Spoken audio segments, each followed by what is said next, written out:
Hello and welcome.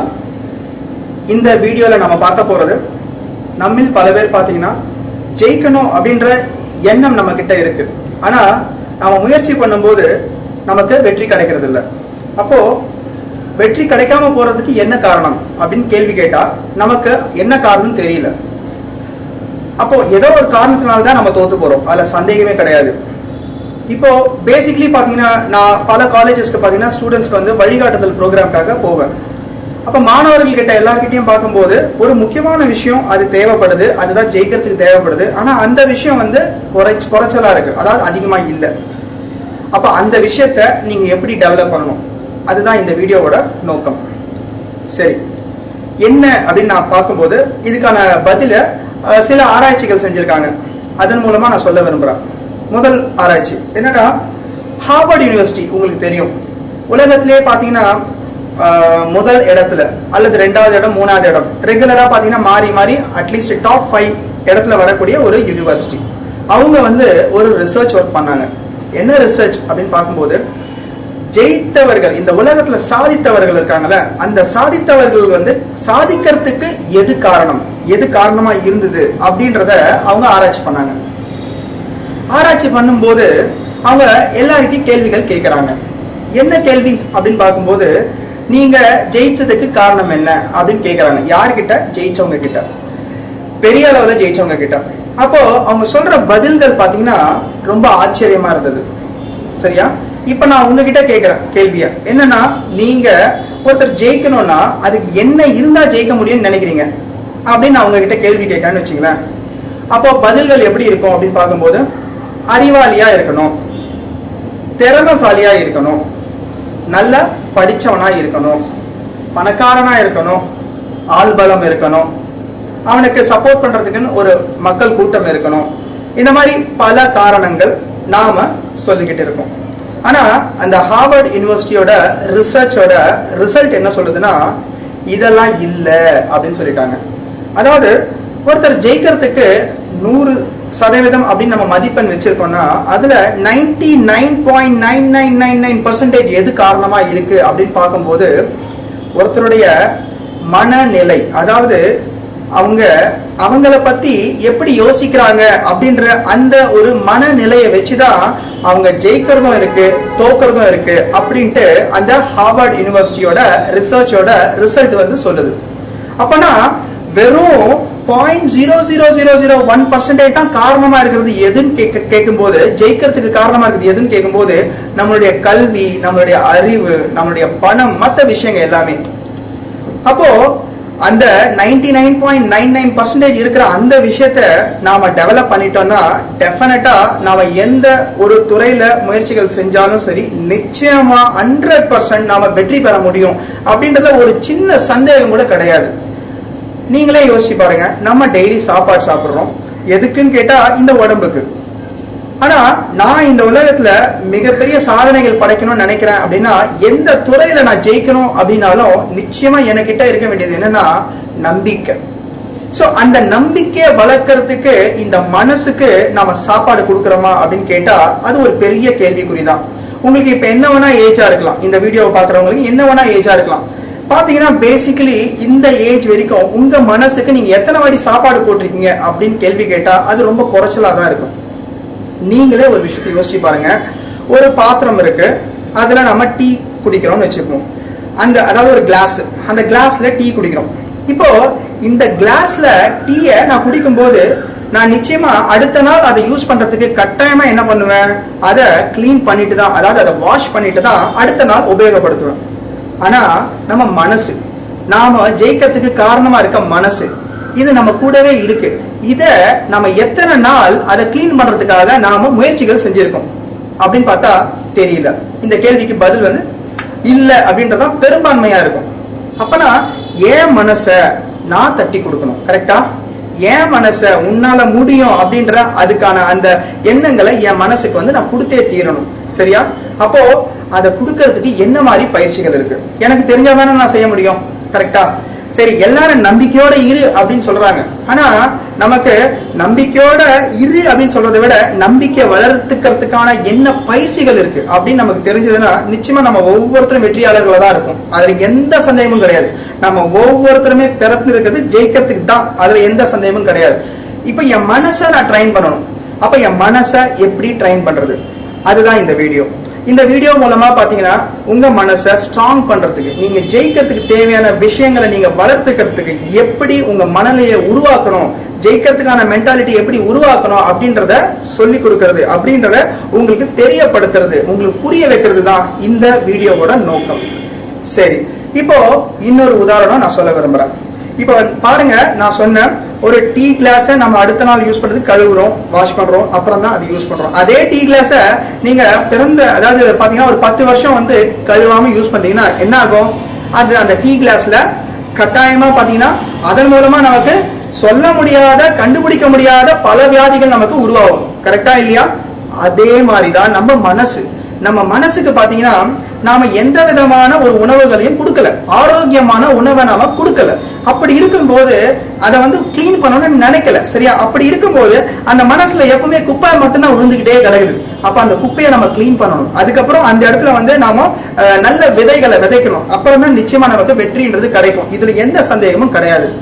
அப்போ நான் என்ன மாதிரி பயிற்சிகள் செய்யணும் அப்படின்றத இந்த வீடியோல நான் சொல்ல போறேன். சரி, இதுக்கு முன்னாடி ஒரு சின்ன ஒரு உதாரணத்தை சொல்ல விரும்புறேன். அதாவது இது ஒரு ரிசர்ச் தான். என்னன்னா, ஹிட்லர் வந்து அவரோட காலகட்டத்தில் வந்து போர்க்கைதிகளை வச்சு பல ஆராய்ச்சிகள் செஞ்சிருந்தாரு. அதுல ஒரு முக்கியமான ஆராய்ச்சியை பத்தி இப்ப சொல்ல போறேன். என்னன்னா, 2 போர்க்கைதிகளை எடுத்துக்கிட்டாரு, 2 போர்க்கைதிகளை கூப்பிட்டுக்கிட்டாரு. அதுல 2 போர்க்கைதிகளுமே பாத்தீங்கன்னா ரொம்ப ஆரோக்கியமான உடம்பு, ரொம்ப வாட்ட சாட்டமான ஆட்கள். 2 பேருமே ரொம்ப ஆரோக்கியமா இருக்காங்க. கட்டாயமா அவங்க உயிரோட இருக்கிறதா இருந்தா மினிமம் 80 வயசுக்கு மேல மினிமம் இருப்பாங்க. அந்த மாதிரியா ஆரோக்கியமா இருக்க ஆட்கள். சரி, இந்த 2 பேரும் என்ன பண்றாங்க? ஒரு பெட்ல படுக்க வைக்கிறாங்க. படுக்க வச்சுட்டு என்ன பண்றாங்க? ஒரு ஆராய்ச்சி பண்றாங்க. என்ன ஆராய்ச்சி? அதான் இம்பார்ட்டன்ட். என்ன பண்றாங்க? 2 பேர் உடம்புல இருந்தும் ரத்தத்தை எடுக்கிறாங்க. ரத்தத்தை எப்படி எடுக்கிறாங்கன்னா, வெளியில கண்டினியூஸா ரத்தம் வந்து டிராப்பா விழுற மாதிரி ஒரு ஏற்பாடை செய்யறாங்க. இப்போ அந்த ரத்தம் பாத்தீங்கன்னா அவங்க உடம்புல இருந்து வெளியில எடுக்கிற ரத்தமானது கீழே டொக்குன்னு சவுண்டு கேக்குது. அது விழுற அந்த ரத்தம் வந்து விழுற சவுண்டு கேட்கிற மாதிரியான ஒரு அமைப்பை உண்டு பண்ணிருக்காங்க. சோ பாத்தீங்கன்னா அந்த ஒரு டிராப் அவங்க உடம்புல இருந்து வெளியில போற ரத்தத்தும் அது கீழே தரையில விழும்போது அந்த சத்தம் கேக்குது. இந்த சத்தத்தை அவங்க கேட்கிற மாதிரியான ஒரு அமைப்பை உண்டு பண்ணிட்டாங்க. இப்ப என்னன்னா, உங்களுக்கு விஞ்ஞானபூர்வமா ஒரு விஷயம் தெரியணும். நம்ம உடம்புல ரத்தம் வெளியேறிச்சுனாலுமே நம்ம செத்துருவோம். இதுதான் உண்மை.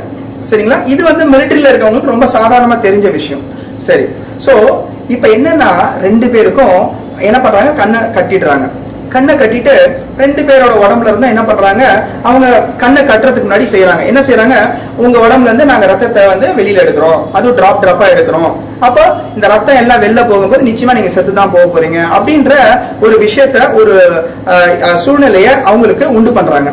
இப்ப 2 பேரும் படுத்துட்டு இருக்காங்க. 2 பேர் உடம்புல இருந்து ரத்தம் வந்து டிராப்பா வெளியில சொட்டிக்கிட்டே கிடக்குது.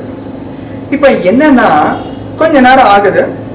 பாத்தீங்கன்னா அந்த ரத்தம் வெளியேறதுக்கு எவ்வளவு டைம் தேவை, அந்த குறிப்பிட்ட டைம் ஆகும்போது 2 பேருமே செத்து போயிட்டாங்க. 2 பேர் ரத்தம் வெளியேறினா 2 பேரும் செத்துட்டாங்க. இதுல எந்த சந்தேகமும் கிடையாது. ஆனா 2 பேரும் செத்துட்டாங்க. சரி, ஆனா ஏன் 2 பேரும் செத்துட்டாங்க? இதுல 2 பேரும் செத்துறது என்ன ஆச்சரியம் இருக்கு அப்படின்னு கேள்வி கேட்டா இருக்கு ஆச்சரியம்.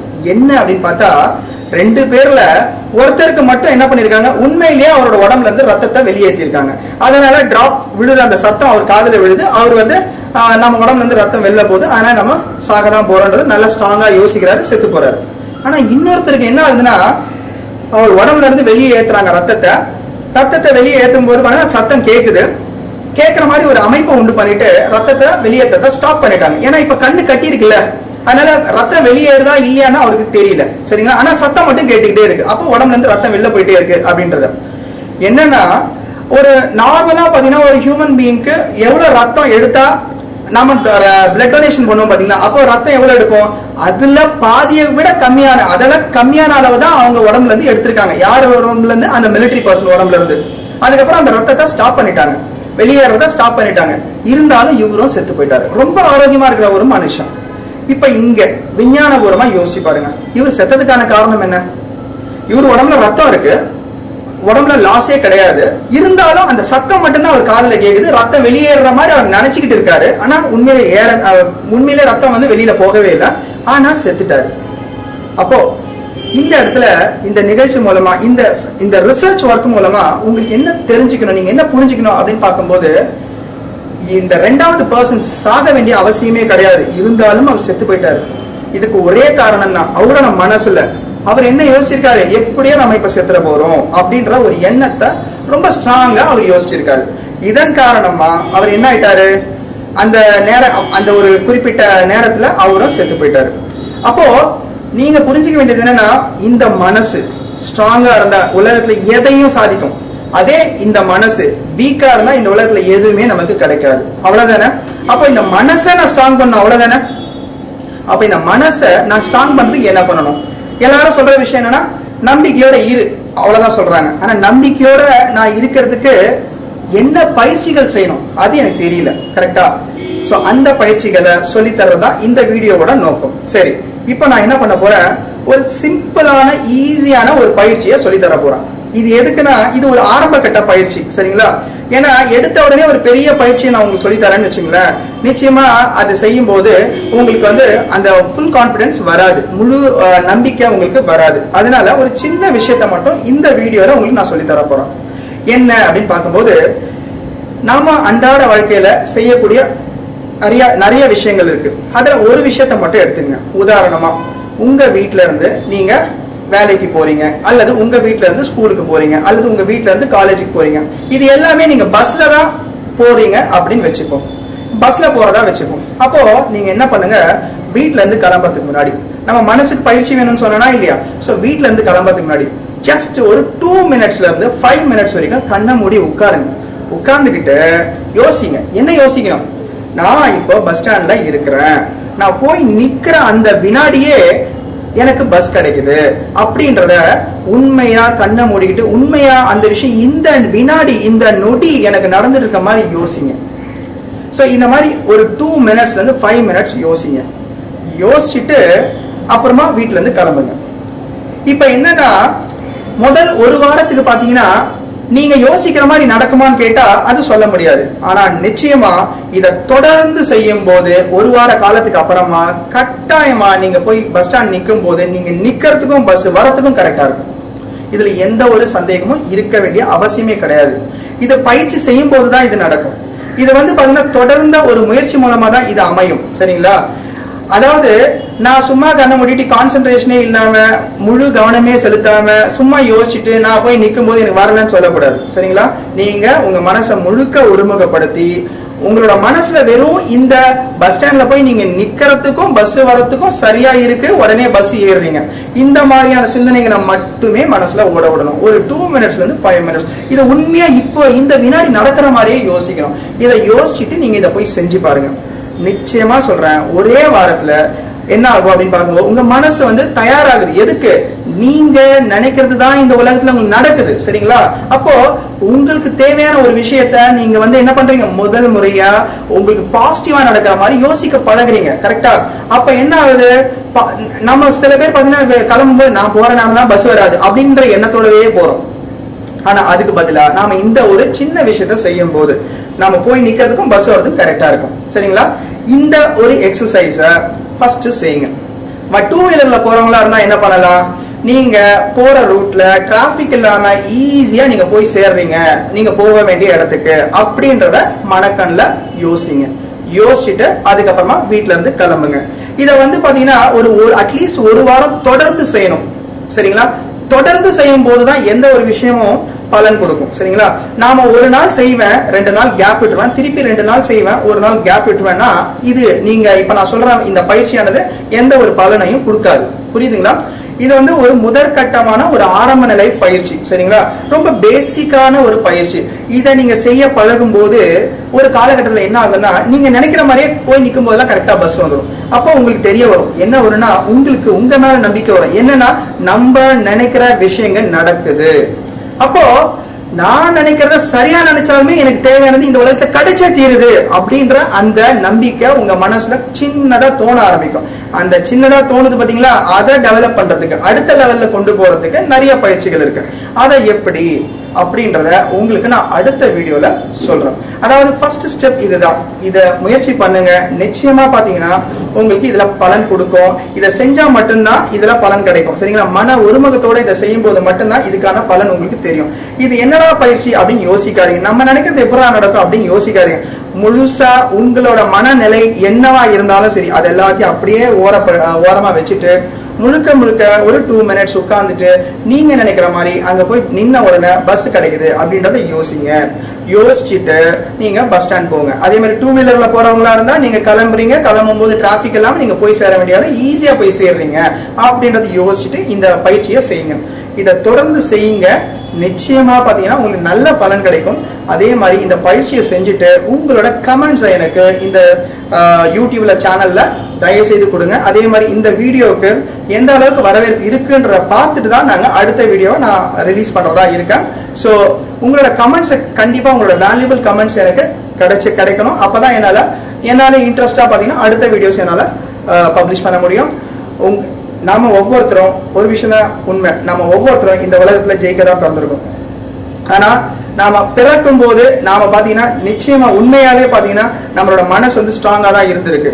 குழந்தையா இருக்கும்போது எல்லாருமே நல்லா தான் படிச்சிருக்காங்க. குழந்தையா இருக்கும்போது எல்லாருமே எந்த ஒரு விஷயத்தை பார்த்த உடனே கத்துக்கிட்டு இருக்கோம், எல்லாமே இருந்தது. ஆனா வளரும் போது வளர வளர வளர வளர நம்மளோட திறமைகள் குறைஞ்சி போச்சு, நம்ம செய்யற செயல்பாடுகள் குறைஞ்சி போச்சு, என் மேல எனக்கு இருக்க நம்பிக்கை குறைஞ்சி போச்சு. இதுக்கெல்லாம் காரணம் பாத்தீங்கன்னா நம்ம மனசுல ஆழ் மனசுல பதிஞ்ச பல தவறான விஷயங்கள், பல தவறான எண்ணங்கள். இதுதான் காரணம். இதை நாம சரிப்படுத்தும் போது நம்ம வாழ்க்கை அப்படியே மாறிடும். நாம இந்த உலகத்துல ஒவ்வொருத்தரும் ஜெயிக்கிறதுக்காக தான் பிறந்திருக்கோம், அதுல எந்த சந்தேகமும் கிடையாது. சோ உங்களை நான் அடுத்த வீடியோல அதாவது ஒரு அடுத்த ஸ்டெப் நீங்க இம்ப்ரூவ் ஆகுது என்ன மாதிரி செய்யணும், பயிற்சிகள் செய்யணும்ன்ற வீடியோவோட உங்களை நான் மீட் பண்றேன். இது ஒரு சின்ன பயிற்சி தான், கண்டிப்பா செய்யுங்க, முயற்சி பண்ணுங்க, கண்டிப்பா உங்களுக்கு வெற்றி கிடைக்கும், அதுல எந்த சந்தேகமும் கிடையாது. உங்களை நான் அடுத்த வீடியோல மீட் பண்றேன். See you, bye bye. Till then it's bye from Balaji. See you, bye bye.